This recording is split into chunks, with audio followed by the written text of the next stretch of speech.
자, 이 문제는 전원에 대한 직렬 접속과 저항의 직렬 접속이에요. 우리가 보통 이제 전원이라고 하는 것이 있어요. 전원 얘기 많이 하죠. 합니까, 안 합니까? 전원. 많이 하죠.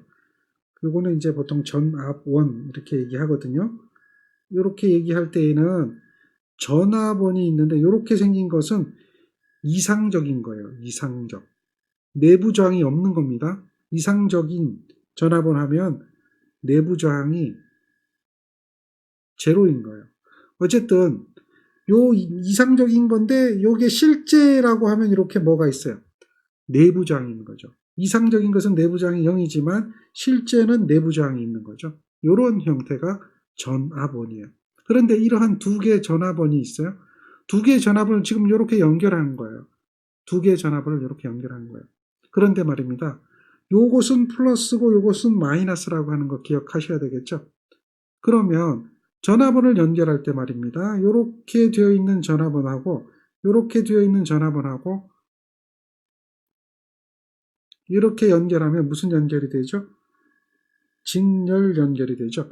이때는 전체 여기에 걸리는 전압은 얼마죠? 3V가 되는 거죠. 이런 것들은 모른다라고 얘기하면 좀 곤란하죠. 직렬 연결일 때는 3V가 되고요. 거기에 저항이 두 개 있다면 2R이 됩니다. 그런 개념이에요. 그래서 지금 여기를 보면 여기까지가 하나의 전압원이라고 보면 돼요. 이해됩니까? 자, 요거 개념이 잡혀야 됩니다. 요거하고 요거 내부 저항이라고 보면 되죠. 그렇죠? 그게 하나의 전압원이에요. 다음에 요건데 내부 저항이 여기 있는 거죠. 네, 이렇게 하나의 전압원이에요. 두 개가 서로 연결된 거예요. 그 직렬로 연결된 거라고 이렇게 보면 되는데요. 그랬을 때는 저항은 어떻게 될까요? 직렬 연결이니까 저항은 직렬이에요.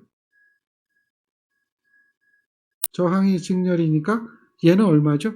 2하고 3이죠. 그게 저항값이에요. 근데 전압의 값을 한번 보면 전압의 값은 극성이 여기가 플러스 여기가 플러스예요.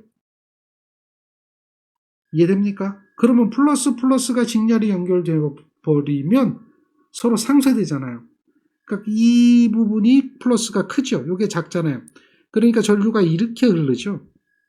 70V가 있고 여기는 50V가 있다면 서로 반대 방향이면 마이너스 50이 되거든요. 이렇게처럼 플러스 마이너스 하면 얘는 더해지잖아요. 근데 지금은 얘는 뭐예요? 플러스 마주보고 있는 형태면 이 작은 쪽이 소멸되어 버리죠. 큰 쪽에서 그만큼 소멸되어진단 말이에요. 그러니까 반대 방향으로 20V가 생기죠. 그러니까 흐르는 전류를 구하라 그러면 원래 전류는 이렇게 흐르는 전류가 얼마냐 물어봤는데 실제 전류는 반대 방향으로 흐르고 있죠. 반대 방향으로 흐르고 있기 때문에 플러스는 답이 되어질 수가 없게 돼요. 흐르는 전류가 반대 방향이니까. 그랬을 때 흐르는 전류 I는 얼마냐라고 하면 저항이 두 개잖아요. 2 더하기 3. 전압은 얼마예요? 20V죠. 그러면 얘가 얼마 흘러요? 4A가 흐르는데요. 방향이 어떻게 돼요? 방향이 반대입니다. 방향이 반대면 마이너스 4가 되겠죠. 그래서 얘가 답이 되어질 수 있는 거예요. 여기는 이제 전압원이라고 하는 기본적인 개념이 있는 거죠.